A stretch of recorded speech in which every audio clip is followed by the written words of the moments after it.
I have been moving through Metaphor, and I just got to 925, which is the day after it goes down.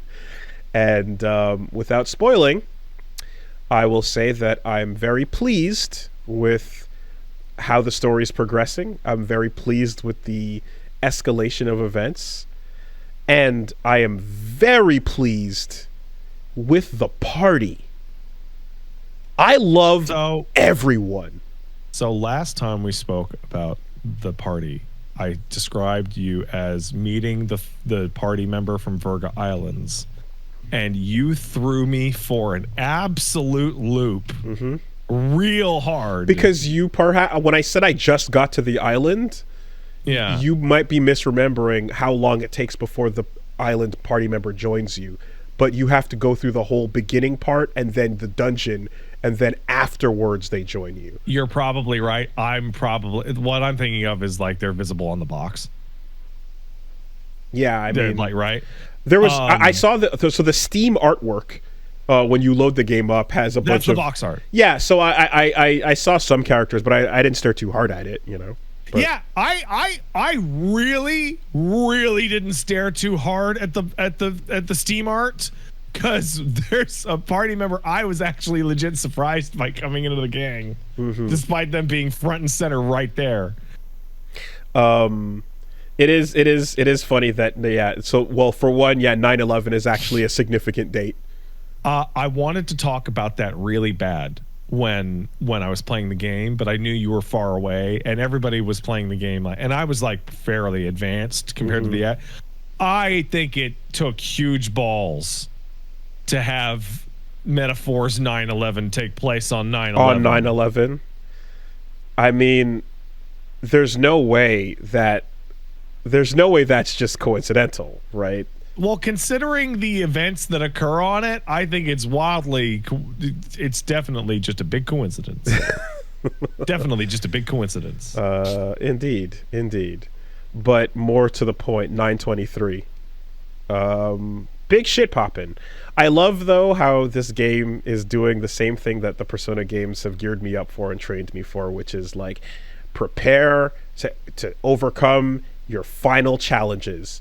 And I'm like, bitch, there are S-links I have not met yet. There are question mark S-links on this friend list I have not met yet. There are people who I have not maxed out because you've blocked me from being able to do so. Don't even fuck with me. Why you lying? Why you stay lying? I'm double checking right now. Always lying. Yeah. Okay, yeah, there it is. That's what you're talking about, 925. Okay. Okay. So, I just think in general, I really like this party. Everyone is great. I feel like no stinkers, you know? Can I pat myself on the back for just a second? You know how I love to throw Hail Marys out all the time when I'm playing a video game because I think it's fun? I am so glad I streamed this and did the preview event because I called 925 within like an hour of starting the game. Yeah. And I was like, down to hyper specific details. It's pretty telegraphed in some ways, but not. And I was like, it's telegraphed in quite a few ways. I would say that's a decent call out, but it's pointing it out. I think something interesting I like about it so far too as well is that Luis as a villain, as your Griffith, he's the best. He's great. Everything's awesome. I really enjoy his depiction as like a sociopath. Oh yeah. In the DSM sense, you know what I mean? Yeah. In the sense where he's like, oh, that's good. Now I don't have to go annihilate an entire town and burn it to the ground. You saved me the trouble. Thank you. And then everyone really goes, great. That would have been annoying. Yeah, and then everyone's like, what the fuck? What are you talking? And he's like, right? They go, what the fuck? Are you insane? And he's like, every single time he's like, why is that surprising? Of course. Like, naturally, this is what would have to happen. Why is he seems he's really genuinely confused that you don't follow along with his logic. I'm in love with when you see the talks that he has with his gay boy squad, and like he's like, well, this goal has to happen, so we're gonna do X, Y, and Z. And the gay boy squad's like, isn't that terrible? He's like, but the plan has to happen, so go do it. He's so genuinely confused that you're not following along. You know, I love that. He operates on a completely different rationale from the planet. It's great. He's great. I said I'm going to do it, so I'm going to do it. And I appreciate that the member of the gay boy squad that I liked the most is the one that I get to hang out with. That's correct. So, yeah, just really happy with where this is going. One last little bit about the archetype system. I feel as if the most recent and later archetypes you're getting, like the Summoner, Devil Summoner, and the fucking whatever persona mask changer, like just persona, you know. It feels as if, well, one, you have the versatility of being able to use them in all these different ways, which is, it's so strange because it's a versatile system to begin with, but then you're adding versatility to a single role, which now makes it like, well, then I don't need to expand your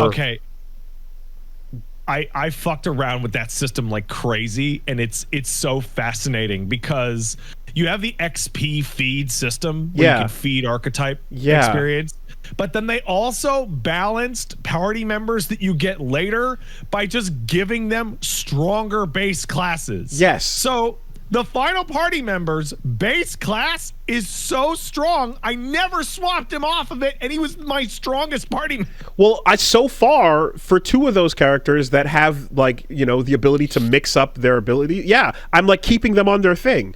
And it also feels as if, like, the first group, the first four, I have them earning tons of different archetypes and mixing and matching for optimized, you don't builds. Need that for Devil Summoner.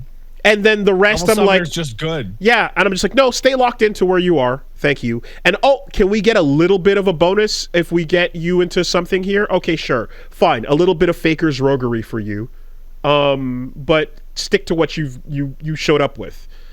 So I'm gonna give you an archetype tip here. Heismay, his final archetype requires dramatically more experience than the others. The requirements on actually unlocking it are enormous compared to everybody else's. That is because if you unlock Heismay's final archetype, you have essentially beaten the game. It is so much stronger than everything else you get in the game. It is unbelievable. Wow. Okay. It is the primary reason why I broke the game's final boss fight. Interesting. I mean, like, I literally broke it in that mechanics didn't occur properly. So I did notice that, like, I had been neglecting him because I looked at, like, my crew, which I was rolling with, like, Stroll, Hulkenberg, and, like, rotating the fourth one out a lot. Yeah. One of the support classes usually. But I did see every time I'd pull up the menu of, like, what are other people's parties looking like? Everyone had Heismay in there. Yeah, I noticed a lot of Heismay in there. And I was like, okay, well, I had him on Gunner for a bit, and then I switched him back over, and it's like, okay, cool. Well, now I just got Ninja, So I'm like, okay, cool. Great. Ninja has some really good-looking abilities. Let me start working on those. But I haven't had him as a staple because I've just been, like, working really, really well with, like, the main three and a healer, you know? So I'm gonna tell you something in the Discord right now. It's a mechanical thing that Heisme gets if you level him up all the way, and it will make a lot more sense as to whether or not you want to spend that time. That's pretty good. So that breaks the game system entirely. That's pretty good. Okay. Gotcha. I mean, right now, I feel like I'm breaking the game in a subtle way, you know, by messing around with, not breaking, but just like... No. The game is about breaking its own system. I think it's a metaphor. Perhaps. Like I actually legitimately think that the gameplay of feeling like you are breaking the RPG system your characters have been put into is actually a metaphor for the game. Faker's roguery feels like you can't do this. It's not. It is a move. It's not fair. That gives you a random number, a dice roll worth of turns. And the chances of it going bad seem to be like minimal compared to the chances of it being good. Well, I mean, you roll it and you could get between like 2 and 6 turns or 1 and 6 turns. And like, even if you only get the 1, that's still like a minor loss. Oh, they're blinking now. Oh, I lost the 1 turn. Okay. The next time around, it's going to make up for it. It's crazy. It's crazy. And then you give it to 2 of your party members, and you're just like, yeah, we're going to be doing dual techs all day, you know? Oh, yeah. So anyways, yeah, it feels... By the end of the game, ridiculous. I had the final party member running a dual tech setup with an accessory that would create its own weakness to its own attack. Yeah, And then give him his turns back. I mean, right?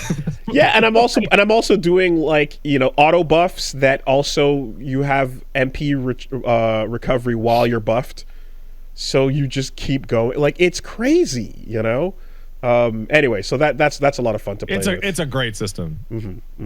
But though I am annoyed that like some of the stuff I think is the coolest is like locked behind hard progress. You know, like I've wanted to spend all my time with Katarina, and they make you fucking wait. Yeah. Well, it's because her final set of upgrades are crazy. Yeah. From what when they make you wait, what you get at the end is like, ooh. Also, hey, just for your own information, you're coming up on the final couple of months. The finale of that game is just like, you want like 40 days to just fucking do whatever. Yeah. Here you go. I finished everything and still had like weeks to go. Good. It's really, really open. Good. Because there's a lot of stuff that's lagging that I'm like I wanted to get to work on. You'll have so much time. Fantastic. You'll have plenty of time. Yeah, and not to mention as well, but like I really do also like that a lot of those relationships are like there's one big problem you solve, and then the denouement is like the last one or the last 2 in some cases, where it's just like reflecting on it, you know, which is like great characterization. I'm really bummed out how we solved that. And then there's fucking Alonso, which is a whole other thing, you know. Yeah, he's all right. But like really like the social links in this game. Really enjoy that, you know, they just kind of sit down and go, "Damn, that shit was nuts. Let's talk about it," you know. Good. Very, very, very good. So I will update as I close out on that.